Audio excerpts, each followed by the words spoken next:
네, 오늘은 일상에서 빈번히 일어나는 외상 가운데 하나인 열탕 화상에 대해서 알아보겠습니다. 방송 들으시면서 궁금한 내용이 있으시면 샵 0949번 100원의 정보 이용료금 부과되는 문자 메시지로 참여해 주시면 되겠습니다. 이 시간 화창한 외과의 최동희 원장과 함께하겠습니다. 어서 오세요. 네, 안녕하세요. 네, 최동희입니다. 화상 전문 병원이 있다는 거를 많은 분들이 모르셔서 네. 화상 입었으면 어디로 가나 일단은 응급실부터 가잖아요. 네. 네, 부산에도 뭐 몇 개가 있나 봐요. 네. 네네네. 바로 말씀드리면 네네. 저기 서쪽 지역을 담당하는 장림의 사하구 쪽에 네. 하나병원도 있고 네, 북부 쪽 담당하는 부산 베스티안 병원도 있고 예.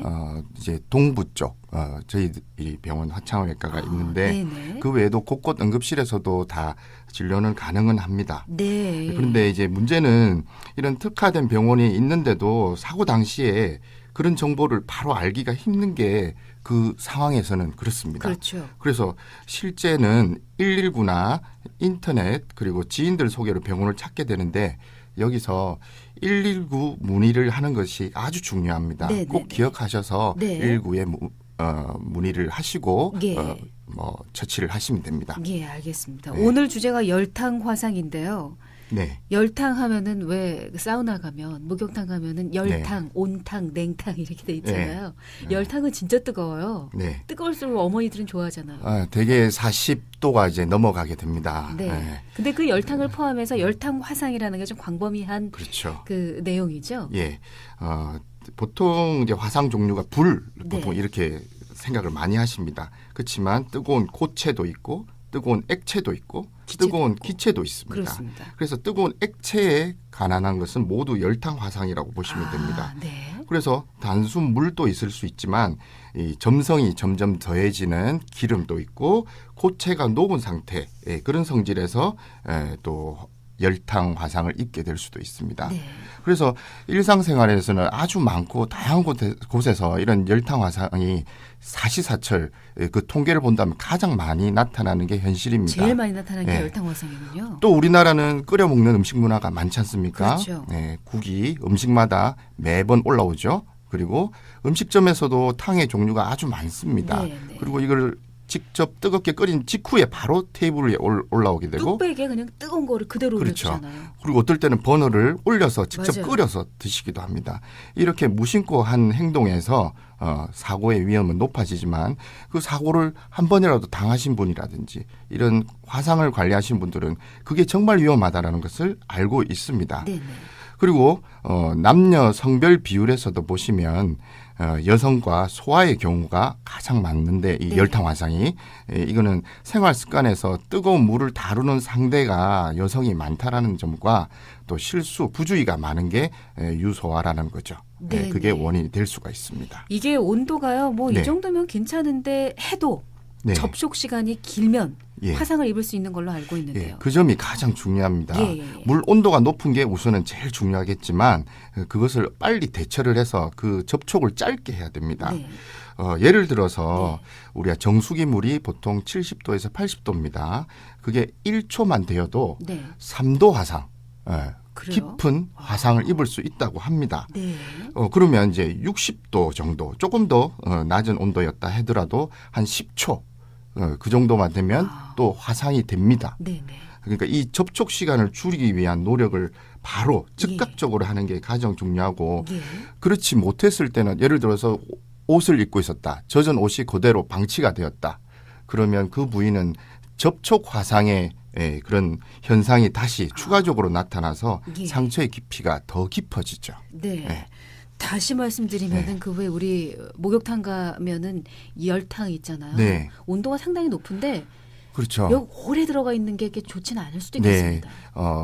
이 피부가 네. 그런 그 부분에서 어떤 자기가 느끼는 몸에 그런 피로감이나 이런 걸 풀어줄 수도 있지만 피부의 보호 역할이 그렇게 뜨거운 곳에서는 변성이라는 게 생기게 마련입니다. 네네. 그래서 시간이 오래되면 좋지 않고 또 온도를 잘못 측정을 해놓았을 때 또 목욕탕은 뭐 여러 시설이 미끄럽고 어떤 사고 위험이 높습니다. 예. 자칫 순간적으로 열탕에 빠졌을 때는 바로 화상으로 이어지는 사고가 있습니다. 네네. 그럴 때는 즉각적으로 찬물에 몰입시키는 그런 과정이 네네. 반드시 필요하겠습니다. 그 목욕탕 사업주분들이요. 네. 온도에 좀 신경을 써서 위험하지 않을 정도로 온도 조절을 해놔야 될 것 같아요. 네. 그 물갈이를 하는 시간이 있습니다. 네. 그때가 아마 최고로 온도가 뜨거울 거예요. 그럴 네. 때는 주의를 반드시 하셔야 되고 또 주의 문구를 반드시 부착해서 네. 거기 사용하시는 분들이 그런 것을 인지를 하도록 네. 하셔야 됩니다. 네. 자, 여기서 문제 한 번 더 드리겠습니다. OX 퀴즈입니다, 원장님. 네. 화상을 입었을 땐 즉시 찬물로 식혀야 한다. 네. 맞으면 O, 틀리면 X라고 보내주시면 되겠습니다. 샵 0949번 100원의 정보 용료금이 부과되는 문자 메시지로 참여해 주시면 되겠습니다. 우리 6990님이요. 네. 가능하면 흐르는 찬물로 씻는다. 이게 정답이 아닐까요? 그래서 O라는 의견을 주셨고요. 민간요법으로 많이 하는 소주나 된장에 바르는 옛 어르신의 가르침에 대한 말씀도 언급을 해주셨는데 네. 이거는 옳은 방법인가요? 옳지 않은 방법인가요? 우선 옳다 그르다라는 걸 떠나서 응급 대처는 간단해야 됩니다. 그리고 신속해야 됩니다. 예. 그런데 저런 소주나 된장 이런 것을 그 당시에 찾는다는 것도 어렵고요. 네네. 그래서 그냥 쉽게 찬물, 네. 흐르는 찬물 이런 인식을 우리 전 국민이 좀 알고 있는 게 필요합니다. 흐르는 찬물. 예, 그래서 즉각적으로 대처를 해야 그 손상의 깊이도 낮게 할 수가 있고요. 네. 그 다음 처치로 갈 수가 있습니다. 네네. 예. 소주 된장 얘기를 좀 해주세요. 예, 소주는 알코올이 있고 휘발성이 있어서 네, 네. 오히려 손상된 피부에 자극을 줍니다. 시원한 것만 들 수도 있지만 그거는 아마 통증 경감에 대한 자기 감각이 느끼는 정도일 거예요. 하면 안 되는. 근데 오히려 더 그런 독성 때문에 안 좋을 수 있고요. 된장은 거기에 어떠한 세균이 있을 수도 있고 예. 그 상처에 다른 추가적 영향을 줄 수 있어서 진정 효과만 따질 게 아니라 그 네. 뒤에 어떤 피해가 올 거라는 것도 생각을 해보셔야 됩니다. 네, 소주 된장은 네. 바르지 않는 것으로 하는 게 좋겠습니다. 네. 열탕 화상의 실제 사례와 또 주의할 점들을 좀 말씀해 주세요. 보통 이제 가정, 공공장소, 직장 뭐 여러 곳이 있습니다. 생활하는 네. 곳에. 네.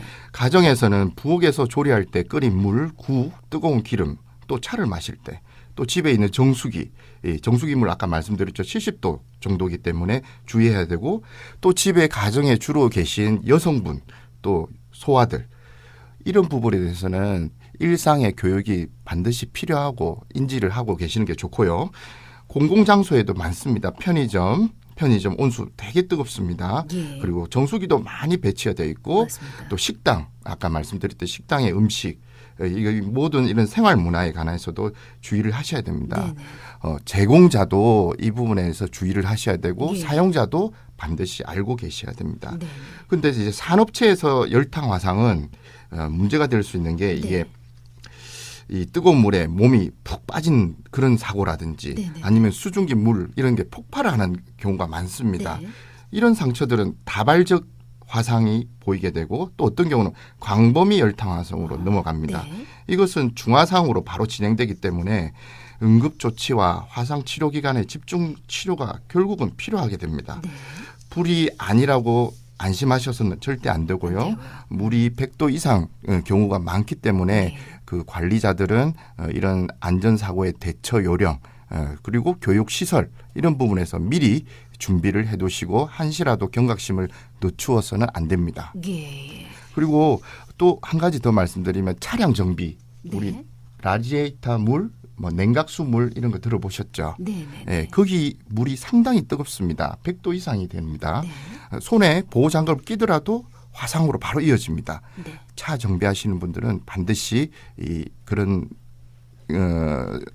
장비를 다룰 때 네. 주의를 하시고 네네. 그 응급 대처마저도 조금 생각을 하고 계시는 게 네, 좋겠습니다. 알겠습니다. 네. 실제 화상이 발생했을 때 당황해서 우왕좌왕하게 되는 경우가 많기 때문에 응급처치법을 알고 있어야 될 것 같습니다. 네, 제가 방송을 하면서 응급처치가 어쨌든 여러 번 반복되고 가장 중요합니다. 먼저 열을 식히는 과정. 네. 네. 열을 식히는 과정을 어떻게 할 거냐. 아까도 질문 나왔지만 그냥 흐르는 차가운 물 이것만 생각하셔도 됩니다. 네네. 그런데 그 전에 젖은 옷이 이제 방치가 된다면 네, 그 네. 또한 더 상처가 깊어지니까 즉각적으로 원인이 되는 것들은 제거를 해주셔야 옷부터 됩니다. 벗고. 예. 그리고 아 잠깐만. 근데 예. 옷하고 피부하고 붙어 있을 때는 어떻게 해야 돼요? 그래도 네네. 조심스럽게 제거를 해주는 게 좋고요. 그래요? 예. 예. 그렇지 않다면 진짜 바로 차가운 물 적셔서 네네. 거기가 온도가 바로 즉각적으로 떨어지게 해주셔야 되는데 네네. 그러면 열을 얼마만큼 식혀야 되느냐 네네. 이 시간적인 부분도 상당히 말이 많습니다. 네. 대개는 최소 20분에서 1시간 동안 열을 식히는 과정이 필요하다라고 네네. 생각하시면 되고 이런 것은 의학적으로 좀 검증이 되어 있고요. 네. 그리고 차가운 물에 대한 어떤 기준 몇 도가 돼야 되느냐. 네. 보통 4도에서 10도.